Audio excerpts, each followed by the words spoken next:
अनुसार जब कान्हा जी ने 6 वर्ष की आयु में प्रवेश किया, तब एक दिन वो अपनी मैया यशोदा से बोले कि मैया, अब तो हम बड़े हो गए हैं। तो मैया यशोदा बोली, अच्छा लल्ला, अब तुम बड़े हो गए हो तो बताओ अब हम क्या करें। तो कान्हा जी कहने लगे, मैया, अब हम बछड़े चराने नहीं जाएंगे, अब हम बड़े हो गए हैं, इसलिए अब हम गाय चराएंगे। क्योंकि तब ऐसा होता था कि जो छोटे छोटे बालक होते थे उन्हें बछड़े चराने का काम दिया जाता था। गौ माता बड़ी होती हैं तो उन्हें चराने के लिए बड़ी आयु के ग्वाले ही जाया करते थे। कान्हा जी का गौओं के प्रति और बछड़ों के प्रति प्रेम तो सभी को पता था। कान्हा जी की बात सुनी तो मैया कहने लगी, अच्छा ठीक है, अपने बाबा से पूछ लेना। मैया के ऐसा कहते ही झट से कान्हा जी तो नंद बाबा से मिलने और उनसे पूछने के लिए ही पहुंच गए। बाबा के पास पहुंचे और बाबा से कहने लगे कि बाबा, अब से हम गाय चराने जाएंगे। बाबा ने सुना तो बाबा ने भी कहा, अरे लाला, अभी तो तुम बहुत छोटे हो, अभी तुम केवल बछड़े ही चराओ, जब बड़े हो जाओगे तो गौवे भी चरा लेना। लेकिन कान्हा जी कहाँ मानने वाले थे। कहने लगे, बाबा, अब से मैं बछड़े नहीं चराऊंगा, मैं तो गाय ही चराऊंगा। जब कान्हा जी नहीं माने तो फिर बाबा बोले, अच्छा ठीक है लाला, तुम पंडित जी को बुला लाओ, वो गौचारण का मुहूर्त देखकर बता देंगे, फिर उसके बाद से तुम गौवे चराने जाने लगना। कान्हा जी को बस इसी बात का इंतजार था। बाबा के मुंह से हाँ सुनकर झट से पंडित जी के पास दौड़कर पहुंचे और बोले, पंडित जी, आपको बाबा बुला रहे हैं, गौचारण का मुहूर्त देखना है।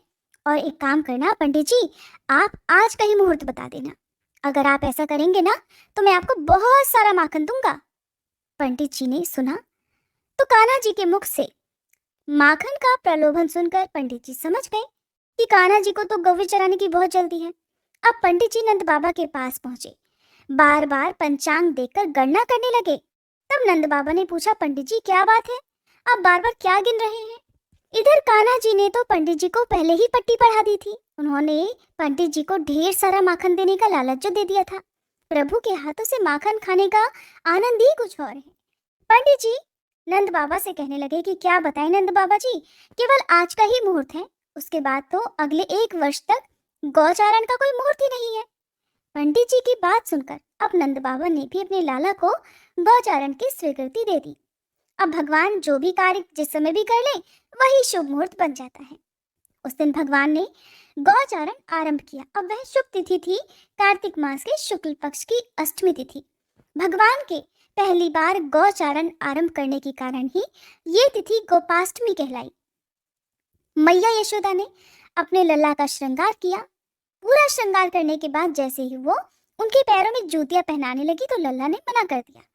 कान्हा जी बोले, मैया, अगर मेरी गौएं जूतियां नहीं पहनती तो भला मैं कैसे पहन सकता हूँ। अगर पहना सकती हो तो पहले मेरी सभी गौओं को जूतियां पहना दो, तब मैं भी पहन लूंगा। कहते हैं कि तब भगवान जब तक वृंदावन में रहे उन्होंने अपने पैरों में कभी भी जूतियां नहीं पहनी। वो जब भी गौओं को चराने के लिए जंगल में जाया करते नंगे पांव ही जाया करते। आगे आगे गौएं और उनके पीछे पीछे बांसुरी बजाते हुए कान्हा जी उनके पीछे पीछे बलराम जी और उनके साथ उनके ग्वाल बाल चला करते।